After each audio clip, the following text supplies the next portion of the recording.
Good evening, everybody. The date is June 6th of 2016, and I want to welcome you to another edition of the Nick of Time News Show.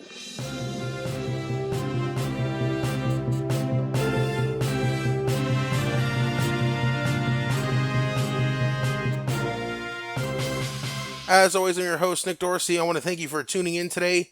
I got a little bit of a special commentary for you before I get into the bread and butter of it, though. I want to go ahead and make sure that you are following me on Twitter at NickOfTimeNews. And of course, if you are listening on YouTube, go ahead and please hit that like button. Most importantly, hit the subscribe button, especially if you like what you hear today. I got a lot more shows planned for you in the future. Go ahead and subscribe and you'll get the updates automatically of when I publish a new show online. And do hope that you tune into that as well. Now that you've done that, you can go ahead and stay informed on everything that goes on in the Nick of Time news world. Now, I wanted to go ahead and make this pretty short so that way everybody can share and listen to it. You know, we're going to head into the California primary tomorrow, which is going to wind down the primaries until the conventions that are going to happen in about a month. And as we head into it, I wanted to take one last opportunity to help others fill the Bern. Now, for those of you who heard, before you bite my head off or shut off the station, you know, I get that a lot of you have already made up your minds. And some of you are voting for third-party candidates. Some of you are voting for Hillary Clinton. Some of you are voting for Donald Trump. Some of you are already voting for Bernie Sanders. But no matter what your position is, just hear me out. Just please take a few minutes and hear what I have to say today. I mean, there's pretty much only three sides to the Bernie Sanders issue. You're either already on board, you're kind of relating, but you think Hillary's more moderate and her changes and like that better, or you think Bernie Sanders is a socialist and communist. And no matter what side of the spectrum you lie on, I really just want to get a couple minutes of words in so you can actually hear a level side of the positions that are going on, the candidates, and my viewpoint from them. Now, before I get into it, I do want to start off with a small sample so you can kind of get an idea of what Bernie Sanders stands for. Just take 3 minutes to listen to this clip, and it's a very short clip. I just want you to go ahead and keep an open mind about everything that is said and make sure that you're listening to the phrasing and the words that are being used very carefully. Here's the simple truth, that in America we have millions and millions of working people who are working hard but are not making enough money to put bread on the table or to take care of their kids, and that has got to end. Today, all over America, you got mom working, you got dad working, occasionally you have the kids working, and we still don't have enough money to pay the bills. Something is fundamentally wrong about that. The problems we face did not come down from the heavens. They are made by bad human decisions. And good human decisions can change them. It is time that the United States of America join the rest of the industrialized world and guaranteed health care to all people as a right, not a privilege. Given the incredible wealth and income inequality in America today, we need fair elections, which means public funding of elections. My Republican friends just decided to put another $38 billion into the military. Maybe we can cut military spending a little bit and put it into education. 100 years ago, women didn't even have the right to vote. Change takes place because people struggle. Within the next month, I will introduce legislation that will make every public college and public university tuition free. I am in this business because I have 4 beautiful kids and I have 7 beautiful grandchildren. And like you, I want to make sure that the world that we leave them is a beautiful world where people can live full and dignified lives. I don't want to see a world where people are struggling and stepping all over each other. And we can do it. We can provide health care to all of our people. We can create decent paying jobs. We can reverse climate change and transform our energy system. We can raise wages. We can make sure that every person in this country gets the education they need and desire. This is not some type of utopian dream. It can happen. It really can.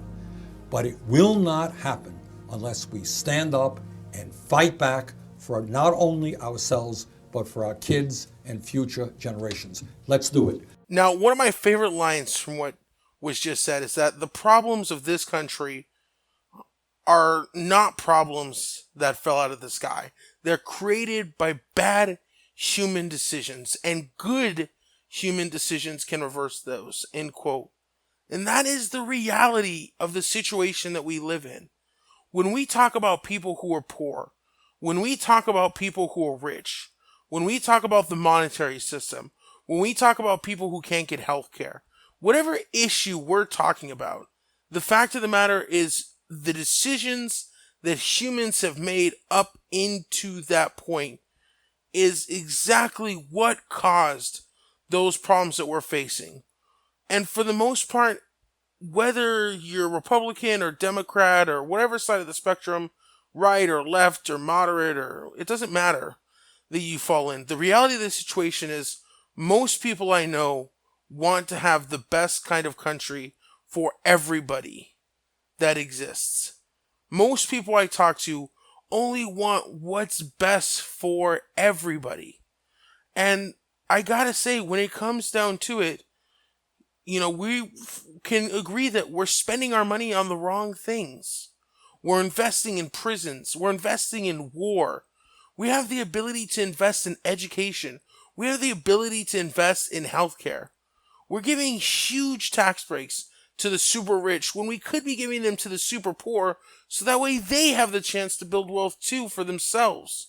We face a cost of living that increases every single year in this country, but the wages that we pay to people are stagnant and sometimes even go down consistently.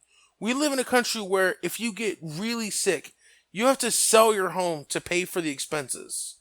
And all I can say is I look around, I see the issues that we as Americans, we as people are facing on a daily basis. And I gotta think, there has to be a better way than this. Look at some of the most iconic presidents who've ever ran this country. One of the favorites that almost everybody says is Abraham Lincoln. A lot of people say George Washington. A lot of people say, other people that are out there. I mean, I've heard of, a couple. Kennedy, obviously, is a big name that a lot of people like. But almost unanimously, when I hear, favorite of all time, favorite of most people, almost everybody says Abraham Lincoln. And I gotta say, when you look at what Lincoln did, he wasn't doing what was popular. He wasn't doing what most people agreed with. He was doing what's best for the country. He knew that when he freed the slaves with the Emancipation Proclamation, amongst other accomplishments that he made, that he was doing what was best for the long term of this country. And I gotta say, when it comes down to presidency, when it comes down to the president in modern day America, I look at that person as they have to be the person above it all. They have to be the person that stands in between the government running amok and the government actually representing the people. They're supposed to be the ultimate person that represents us. On a local level, you have a mayor. On a state level, you have a governor. On the national level for the entire country, you have the president. They're the person that is most closely paid attention to when they're elected by the people. A lot of people, they cannot name their senator. They cannot name their congressman. Sometimes they don't even vote for that person. They just vote for the president, and that's it. And I gotta say, when we look at what we have right now, I mean, you gotta think, when it comes down to it, how do I know that Hillary is going to be the best president for the people? She's had so many different positions over the years. She's represented so many different aspects of policies and politics that how can you say with 100% certainty, and I know this kind of goes into my which Hillary, which Trump hashtags, would we be getting? But how do we really know that she's going to do what's best for this country? Do we really have the evidence to support that in her track record, the best moves for this country are going to be made and not the moves of the super wealthy? And to be honest, I don't know how anybody can answer that question with a yes. And the same thing's true for Trump. You look at Trump 10 years ago, 20 years ago, he's done things that were so liberal, he said things that were so liberal, and then it's like this new Trump 2.0 has come across in the last year where we're looking at a totally different person who wants to secure the border, who wants to kick out Muslims or stop Muslims from coming in the country, who wants to do all these crazy things that old Donald Trump never talked about ever. And it seems like it's to an appeal to a certain audience. And you gotta wonder, how do you know that he's really gonna do what's best for the average American? People say, well, he'll be good for big business. He'll be good for getting the deficit down, which, let's be honest, we don't even know if that much is true. But how can we stand around and actually say that Donald Trump for sure will have the best interests of the average American, will have the best interests of a minimum wage worker? How can we honestly say that in this country? And I gotta tell you, it's like with Hillary. I don't know which Trump we would be electing into office. I don't know who he would truly represent. Because I gotta say, when it comes down to Bernie Sanders, a lot of times people say, well, he said free this and free that. He's a socialist or a communist. The reality of the situation is he's not a socialist. He's not a communist. And the only reason people are so scared of those words is because of the propaganda that we've had to get people on board with public support for wars against communists and socialist nations. And that's true for the most part. I'm not going to sit here and say that, there's not people that don't like socialism or communism because of the core principles, and they've done their research and they've seen socialist or communist nations do things that they don't want to see our country do. Fine, I know there's people out there like that, and that's, you're do your own thing. I get it. But when it comes down to the, bread and butter, if you will, of people who are saying, he's socialist, he's communist, they don't understand that he really is not. All he wants to do is say, instead of destabilizing entire regions of the world and creating enemies like ISIS, maybe we can dial it back a little bit and invest that military war money on something like education. And maybe we can stop trying to have this war on drugs that's created a bigger prison population than every other country in the world, including China, and start investing that money into healthcare. What is so wrong about making it so that way when someone gets really sick, they don't have to sell their house, they don't have to sell a kidney, they don't have to make a GoFundMe page so they don't die? At the end of the day, you have to look, who's going to best represent the people and their issues. And I gotta say, when it comes down to the mustard, when it comes down to the substance, I don't see anybody else being like that except Bernie Sanders.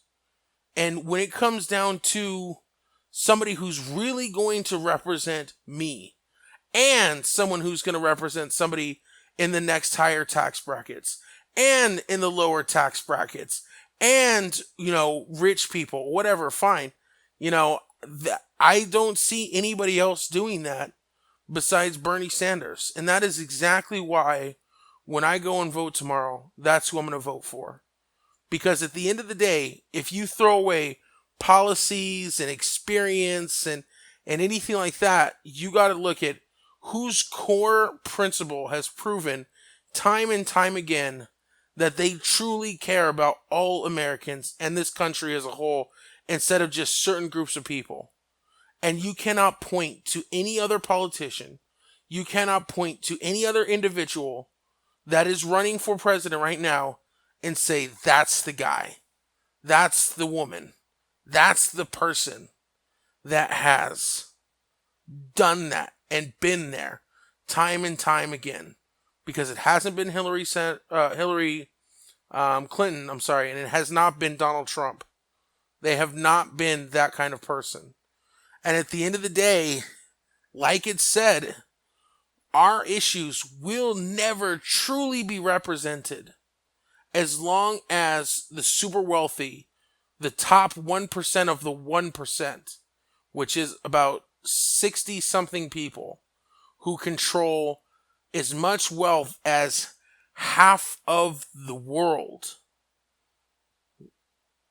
As long as they can go out and buy politicians and spend millions of dollars and getting people endorsed, in buying media, in controlling information, we will never have a government that consistently represents what we as average American citizens need, the problems that we're dealing with.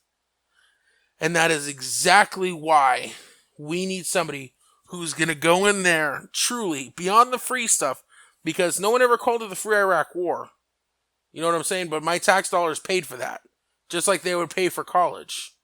Nobody ever called it the free Wall Street bailouts. But that's what it was. It was our tax dollars used for those things. And that's the exact same thing when you talk about free college and guaranteed health care for every citizen. That's our tax dollars being used for that. Just like they've been used for everything else that we didn't approve of over the years. So if you can get past the word free, if you can get past the word socialist, I promise you, you will see that Bernie is in fact the best choice to actually represent all people and create a better country for us. And he would start in the one place that has to happen, which is our government. It needs to be done. Someone has to go in there and take away the ability for politicians to get rich serving in office and servicing the needs of a couple of handful of billionaires. So that's my piece. That's all I wanted to say to everyone today. No matter who you're voting for, whether I convinced you or not, it's your civic duty. Go out, vote tomorrow, which is Tuesday, June 7th. It's in just mere hours away. We will be hitting that midnight clock. It will be tomorrow. You're going to go out tomorrow and work. Ask your, if you're working long hours, ask your employer, I want a little bit of time to leave. It's your right to be able to do that. Make sure that you set aside enough time for you to go down to your local polling place and cast your vote. And I'm saying that whether you're voting for Hillary Clinton, Donald Trump, or my personal favorite candidate, Bernie Sanders. And if this is really, truly Bernie Sanders' last stand, then I will find someone else to get my vote, because at the end of the day, Hillary Clinton and Donald Trump are not going to be what's best for this country. And if they are, there's no way that there's the evidence out there right now to support that statement. Either way, thank you so much for tuning in today. As always, I appreciate the support of the show. I'm going to go ahead and be putting together some new shows for you this week, so make sure that you check it out and share with all your friends. Tell all your friends to share with all their friends so we can be friends. Pretty sure there was a song about that. As always, this has been your host, Nick Dorsey. Until next time.